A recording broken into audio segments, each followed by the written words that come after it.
No vídeo anterior, nós conhecemos a primeira criptomoeda que deu certo, um projeto criado em 2008 por Satoshi Nakamoto que prometia trazer uma revolução do dinheiro. Mas afinal de contas, o que faz o Bitcoin ser tão confiável e ter tanto valor nos dias de hoje?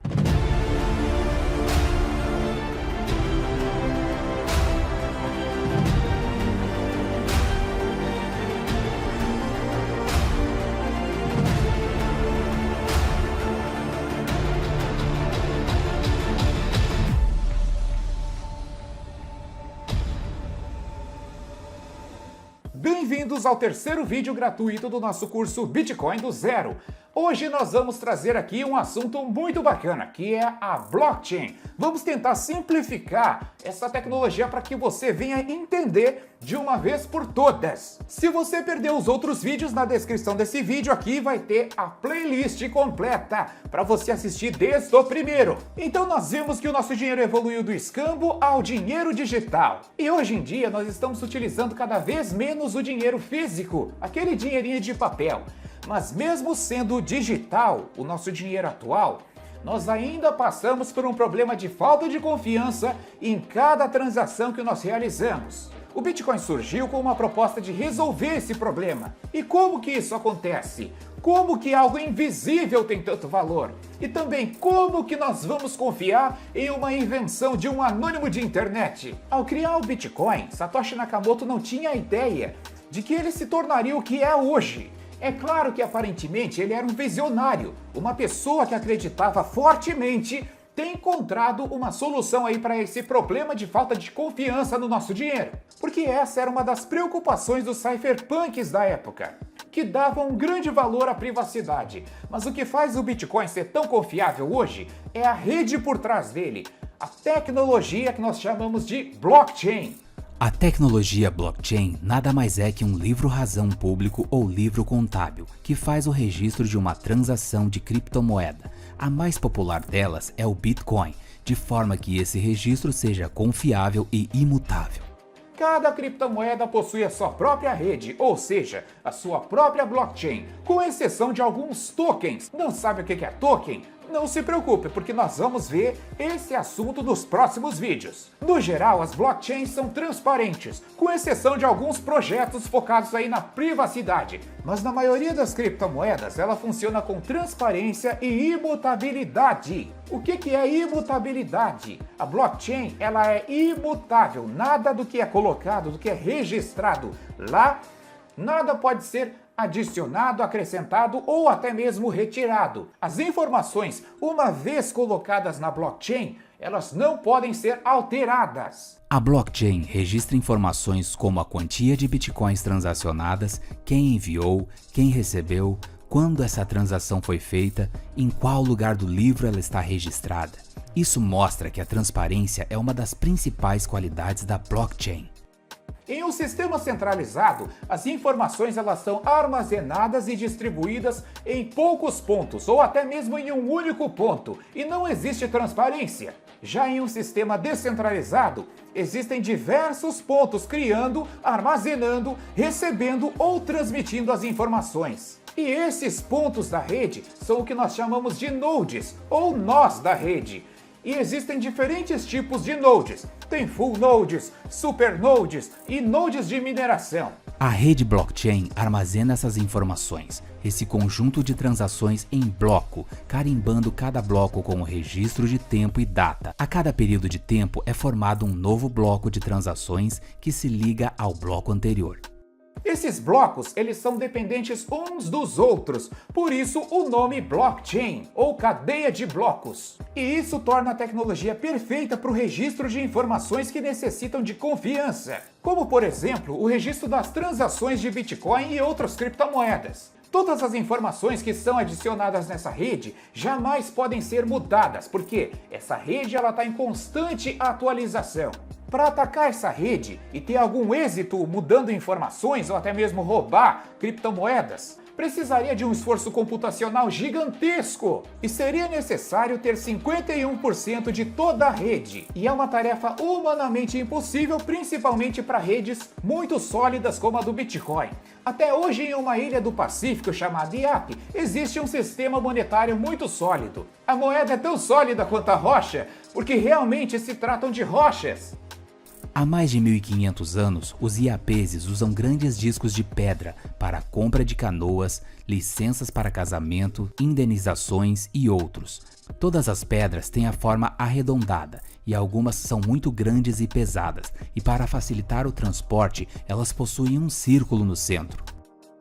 Para mover algumas pedras, são necessários até 20 homens. Então, devido a esse grande esforço que necessita ser realizado e o risco de quebrar essas pedras, o povo de IAP não costuma movimentar essas pedras, mesmo quando elas mudam de titularidade.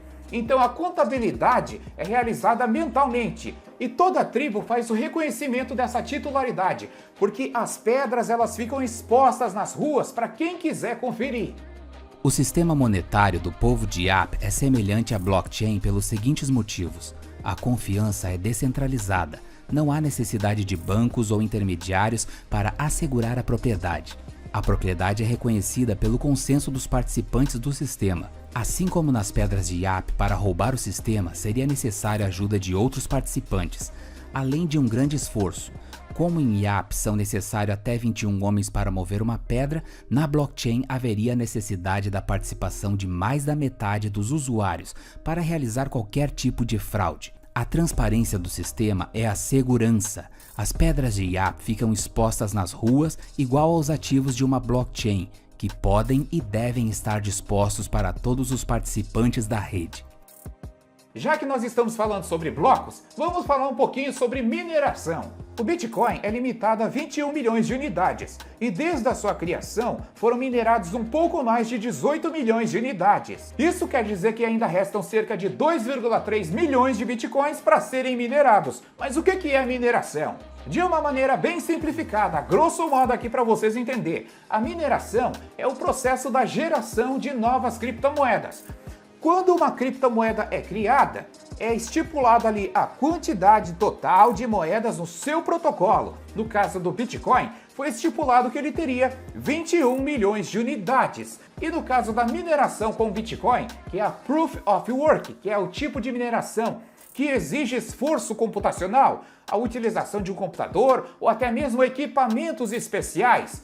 Nesse tipo de mineração, os mineradores eles competem entre si para ver quem consegue desbloquear esses blocos e conseguir ganhar as recompensas. E nessa tarefa está inclusa a verificação das transações que são realizadas. Então, quando eu envio Bitcoin para outra pessoa, é necessário que um minerador verifique essa transação e essa transação seja transmitida para todos os nós da rede. Então todos os nós da rede recebem essa informação, que o Voepa mandou um Bitcoin lá para o seu epitáfio. E essa transação fica registrada para sempre na blockchain e não pode ser modificada. Os dois métodos de mineração mais utilizados é o Proof of Work, que é esse método que eu falei para vocês, que é utilizando equipamentos, que é o método que é minerado aí a criptomoeda Ethereum, a criptomoeda Bitcoin e tem algumas outras criptomoedas que ainda utilizam aí o Proof of Work. Nesse método de mineração do Proof of Work, você necessita de equipamentos e geralmente esses equipamentos não são baratos e consomem muita energia elétrica. E por isso que aqui no Brasil a mineração de Bitcoin não é rentável. Algumas outras criptomoedas ainda é. Se eu não me engano, o Ethereum ainda está rentável fazer a sua mineração via Proof of Work, mas tá para surgir aí a Ethereum 2.0, que vai ter aí o Proof of Work e também vai ter o outro método de mineração mais utilizado, que nós chamamos de Proof of Stake. As principais novas criptomoedas do mercado estão todas utilizando esse protocolo do Proof of Stake.